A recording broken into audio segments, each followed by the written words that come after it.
अस्सलाम वालेकुम स्टूडेंट्स। हम work done by variable force पढ़ रहे थे। आगे work done by variable force graphically भी फाइंड आउट किया गया है, यानी ग्राफिकली भी work done by constant force के लिए रिलेशन ड्राइव किया हुआ है। उसके लिए ये देखें कि वर्क डन जो हम फाइंड आउट करते हैं फार्मूले से, वो हम ग्राफ के ज़रिए भी फाइंड आउट कर सकते हैं अगर हम इस तरह फोर्स और डिस्प्लेसमेंट का ग्राफ बना दें। ये उस वक्त बनता है अगर एक बॉडी पर इस तरह इधर ही फोर्स लग रही हो और इधर ही वो डिस्टेंस कवर कर रहा हो, they are in same direction, तो उनके दरमियान में एंगल फिर कितने का होगा, 0 डिग्री का। तो उस सूरत में फ़र्ज़ करें, एक फ़र्जी एग्जांपल दी हुई है कि एक बॉडी पर 5 न्यूटन की फ़ोर्स लग रही है और वो 6 मीटर का फासला तय करता है, जबकि फ़ोर्स और डिस्प्लेसमेंट एक ही डायरेक्शन में हैं। तो हम जो फोर्स डिस्प्लेसमेंट ग्राफ इस तरह ड्रा करते हैं, अलॉन्ग एक्स एक्सिस डिस्प्लेसमेंट ले लेते हैं और अलॉन्ग वाई एक्सिस फोर्स ले लेते हैं। तो फोर्स कांस्टेंट ही है, डिस्प्लेसमेंट पहले वो फोर्स 5 ही है वाई एक्सिस में, फोर्स डिस्प्लेसमेंट पहले 1 था, फिर 2 हो गया, फिर 3, फिर 4, 5 और फिर क्या हो गया 6। इन तमाम पॉइंट्स को जब हम मिलाएंगे तो ये करके क्या बनेगी, एक स्ट्रेट लाइन बनेगी। तो ये फोर्स डिस्प्लेसमेंट ग्राफ बनेगा। अगर हम इस ग्राफ के नीचे आने वाला एरिया देखें, area under force displacement graph,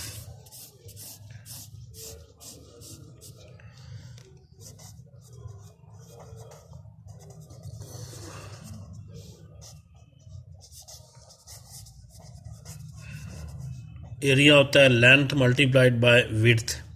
इसकी लेंथ 6 है और विड्थ 5 है,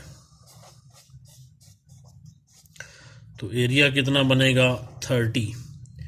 और अगर हम वर्क कैलकुलेट करें यहाँ इस केस में, W का फार्मूला क्या होता है, F vector dot D vector. उसको खोलते हैं तो आता है F की मैग्नीट्यूड D की मैग्नीट्यूड cos थीटा।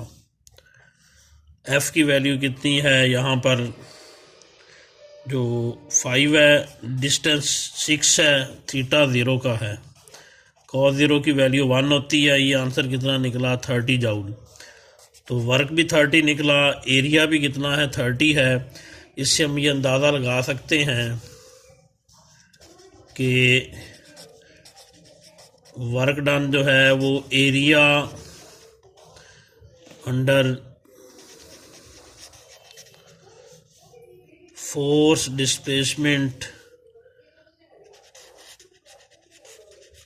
ग्राफ के बराबर होता है। ये रिलेशन याद रखिएगा, MCQ में भी पूछा जाता है कि area under force displacement graph किसके इक्वल होता है, वर्क डन के। तो कांस्टेंट फोर्स के लिए इस तरह ये एरिया बनता है। अगर फोर्स वेरिएबल हो, जैसे इस टॉपिक में हम पढ़ रहे हैं, तो फिर क्या तब्दीली आएगी वो हम यहाँ देखते हैं। तो ये भी याद रखें कि अगर फोर्स और डिस्प्लेसमेंट एक ही डायरेक्शन में हो तो फिर हम ग्राफ F और D के दरमियान बनाते हैं, और अगर फोर्स और डिस्प्लेसमेंट एक डायरेक्शन में ना हो तो फिर हम F के कंपोनेंट बनाते हैं। जैसे पीछे एग्जांपल पढ़ी थी, इस तरह के फोर्स इधर लग रही है और डिस्टेंस इधर कवर हो रहा था, ये एक डायरेक्शन में नहीं थे। तो इस सूरत में हमने F के कंपोनेंट बनाए थे। ये बल्कि इधर देखने दोबारा, इधर फोर्स थी, इधर डिस्प्लेसमेंट था। इस सूरत में हमने F के 2 कंपोनेंट्स बनाए थे। नीचे वाला कंपोनेंट क्या था, Fx या F cos थीटा, और ये वाला कंपोनेंट Fy या क्या था, F sin थीटा। तो ये पीछे बड़ा तफसील से बताया था कि फोर्स का component F cos theta distance की डायरेक्शन में है। फोर्स के 2 कंपोनेंट बनाए थे, नीचे वाला Fx था, Fx किसके इक्वल होता है, F cos थीटा के। ये वाला कंपोनेंट Fy था, Fy किसके इक्वल होता है, F sin थीटा के। F cos थीटा D की डायरेक्शन में है। तो जब फोर्स और डिस्प्लेसमेंट एक ही डायरेक्शन में हो तो फिर ग्राफ F और D के दरमियान बनता है, जैसे इस केस में था, क्योंकि F और D एक ही डायरेक्शन में थे। ये वाले ग्राफ F और D के दरमियान था। और अगर फोर्स और डिस्प्लेसमेंट एक डायरेक्शन में ना हो तो फिर फोर्स का component F cos theta displacement की डायरेक्शन में होता है, तो फिर ग्राफ F cos थीटा और D के दरमियान बनेगा। वो ग्राफ आपकी बुक में बना हुआ है जिसमें y एक्सिस में F cos थीटा लिया हुआ है, x एक्सिस में डिस्प्लेसमेंट लिया हुआ है, इस तरह। तो ये यूं करके जो इस तरह जैसे भी टेढ़ा तिरछा बना लें, क्योंकि फोर्स चेंज हो रही है, यानी यूं करके बढ़ रही है, फिर क्या हो रही है, कम हो रही है, हो सकता है मुसलसल ही कम होती जाए, हो सकता है मुसलसल बढ़ती जाए। यानी अगर फोर्स कांस्टेंट ना हो तो फिर तो ग्राफ स्ट्रेट लाइन बनेगा। और अगर फोर्स, इस केस में हम work done by variable force पढ़ रहे हैं, तो वेरिएबल फोर्स यूं करके चेंज हो रही है, हो सकता है बढ़ रही हो। इस केस में जैसे पहले ये बढ़ रही है, फिर नीचे आने का मतलब है कम हो रही है, तो इस तरह वेरिएबल फोर्स है।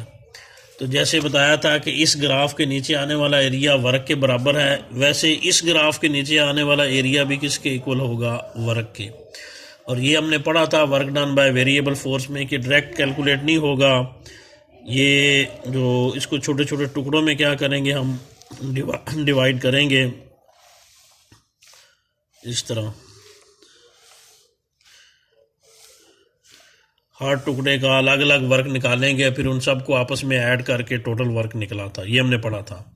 इस तरह ये एरिया भी डायरेक्ट कैलकुलेट नहीं होगा, क्योंकि इस ग्राफ के नीचे आने वाला एरिया हमने निकालना है जो कि वर्क के इक्वल है। इस एरिया को भी छोटे छोटे टुकड़ों में डिवाइड करेंगे, हर टुकड़े का अलग से एरिया निकालेंगे, फिर उन सबको ऐड करके टोटल एरिया निकलेगा। जैसे इस टुकड़े की ये वाली लेंथ डेल्टा D1 कह लें, डेल्टा D2, डेल्टा D3, आखिर वाली डेल्टा DN कह लें। और पहले टुकड़े के लिए ये फोर्स का कंपोनेंट कौन सा लिया हमने, वाई एक्स में एफ कॉस थीटा। वो पहले के लिए उसकी वैल्यू कितनी है, F1 कॉस थीटा 1। दूसरे के लिए उसकी वैल्यू कितनी है, F2 कॉस थीटा 2। तीसरे के लिए F3 कॉस थीटा 3। तो ये देखें, ये जो इस तरह ये कंप्लीट रेक्टेंगल नहीं है। कंप्लीट रेक्टेंगल यूं करके होनी थी, अप्रॉक्सीमेटली ये एक रेक्टेंगल है। इस तरह ये भी अप्रॉक्सीमेटली एक रेक्टेंगल है। और इन तमाम टुकड़ों के एरियाज जो हैं हम रेक्टेंगल के फार्मूले से निकालेंगे। जैसे पहले टुकड़े का एरिया लंबाई ज़रब क्या होगा, चौड़ाई। हमने एरिया निकालना है इस ग्राफ के नीचे आने वाला। इसको छोटे छोटे टुकड़ों में डिवाइड किया, हर टुकड़े का अलग से एरिया निकालेंगे, फिर उन सबको ऐड करके टोटल एरिया निकलेगा। पहले टुकड़े का एरिया लंबाई ज़रब चौड़ाई। लंबाई इसकी कितनी है, वाई एक्सिस में क्या लिया हुआ हमने, एफ कॉस थीटा। और पहले टुकड़े के लिए उसकी वैल्यू कितनी है, F1 कॉस थीटा 1, ये लंबाई है। और चौड़ाई कितनी, ये वाली, ये देखें चौड़ाई कितनी है, डेल्टा D1। तो ये पहले टुकड़े का एरिया बन जाएगा F1 cos theta 1 delta D1। इस तरह दूसरे टुकड़े का एरिया निकालेंगे।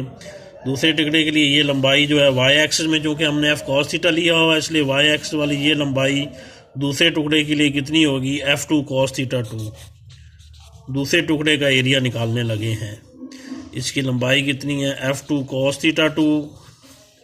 और इसकी चौड़ाई कितनी है, ये देखें चौड़ाई वाई एक्सिस में डेल्टा D लिया हुआ है और उसकी वैल्यू छोटे से इतनी जो है वो डेल्टा D2 है, ये चौड़ाई है।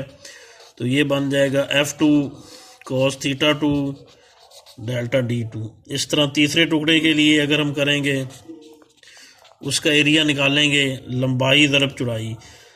वाई एक्सिस में एफ कॉस थीटा लिया और तीसरे टुकड़े के लिए उसकी वैल्यू ये वाली इतनी, ये कितनी होगी, F3 कॉस थीटा 3 तीसरे टुकड़े के लिए। और तीसरे टुकड़े के लिए चौड़ाई कितनी होगी, डेल्टा D3। ये डायरेक्ट चाहे लिख दें, ये लंबाई है और ये क्या है, चौड़ाई है। इस तरह करते करते आखिरी टुकड़े के लिए जो है वो AN बनेगी।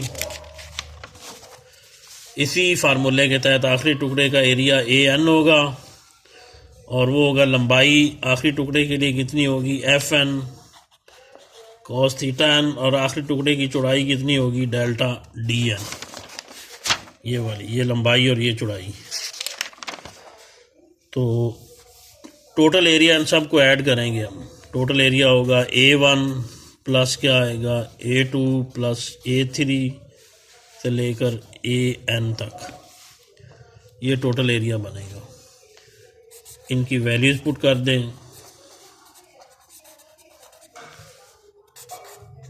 A1 कितनी, A1 की वैल्यू अभी हमने निकाली, F1 cos theta 1 delta D1। और जो दूसरे की A2 जो F2 cos theta to delta D two, तीसरे के लिए कितनी थी F3 cos theta three delta D3, और आखिरी के लिए थी FN cos theta n delta DN। इसको इस तरह सिग्मा की शक्ल में लिखेंगे। सिग्मा i की वैल्यू 1 से लेकर n तक है। FI cos theta i delta DI, ये एरिया बनेगा। General term F cos theta delta D है, सब में F कॉस थीटा और डेल्टा D है। नीचे वाला फैक्टर यहाँ 1 है, यहाँ 2 है, यहाँ 3 है, वो वेरिएबल हमने i से शो कर लिया है, और i की कम से कम वैल्यू 1 है और बड़ी से बड़ी वैल्यू n है। n की कोई भी वैल्यू हो सकती है, 20 टुकड़े हो तो 20, 30 टुकड़े हो तो 30, 40 हो तो 40। सिग्मा का मतलब सारी टर्में जमा हो रही हैं, ये पीछे भी हमने इस तरह लिखा था और यही वर्क था। ये देखें, पीछे हमने work done by variable force के लिए भी ये फार्मूला निकाला था, और area under force displacement graph का भी यही फार्मूला है। तो इससे पता चला कि area under force displacement graph ये वाला, ये वर्क डन के इक्वल होता है। तो ये W का फार्मूला एरिया वाले मेथड से भी हम निकाल सकते हैं, यही फार्मूला बनेगा, क्योंकि area under force displacement graph work के इक्वल होता है, तो ये वर्क बनेगा। ये पीछे हमने वैसे निकाला था, यहाँ हमने ग्राफिकल मेथड से निकाला, उसके लिए भी यही वैल्यू निकली। और स्टूडेंट ये भी याद रखिएगा कि ये हमने जैसे यहाँ देखा था कि ये कंप्लीट रेक्टेंगल नहीं थी, इसको हमने अप्रॉक्सीमेटली रेक्टेंगल कहा था। तो जितने छोटे टुकड़े करेंगे उतने ये कम से कम कंप्लीट रेक्टेंगल बनेगी, और एरिया की कैलकुलेशन उतनी एक्यूरेट होगी, क्योंकि यहाँ जो कंप्लीट रेक्टेंगल नहीं है। या दूसरे अल्फाज में ये भी हमने पढ़ा था कि जितने छोटे टुकड़े करेंगे, क्योंकि ये टुकड़े हमने इसलिए किए थे कि फोर्स कांस्टेंट नहीं थी, इसलिए डिस्टेंस को छोटे छोटे टुकड़ों में डिवाइड कर दिया था। वो टुकड़े इतने छोटे थे कि इनके दौरान फोर्स तकरीबन कांस्टेंट रहती है, और जितने छोटे टुकड़े करेंगे उतनी कैलकुलेशन ज़्यादा एक्यूरेट निकलेगी। सादा सी एग्जांपल है, जैसे ज़मीन से बहुत ज़्यादा ऊपर चले जाएं तो फोर्स ऑफ ग्रेविटी कम हो जाती है, लेकिन छोटे से एक छत से दूसरे छत तक जाएं तो बताया था फोर्स में कोई खातर खा कमी नहीं आती। तो जितना छोटा टुकड़ा होगा उतनी फोर्स तकरीबन कांस्टेंट रहेगी और उतना वर्क एक्यूरेट निकलेगा। इसलिए एक्यूरेट वर्क के लिए यहाँ पर एक लिमिट लगाई जाती है, limit delta D approaches to zero. Limit delta D approaches zero का मतलब यही है कि इतने छोटे छोटे टुकड़े आपने करने हैं कि जिनके दौरान फोर्स तकरीबन क्या रहे, कांस्टेंट रहे, और वर्क इजीली कैलकुलेट हो सके। डेल्टा डी अप्रोचेस ज़ीरो का मतलब डिस्टेंस बहुत छोटा करना है, इतने छोटे छोटे टुकड़ों में डिवाइड करना है कि जिनके दौरान फोर्स तकरीबन कांस्टेंट रहे और वर्क इजीली कैलकुलेट हो सके। डेल्टा डी अप्रोचेस ज़ीरो का मतलब छोटे छोटे डिस्प्लेसमेंट।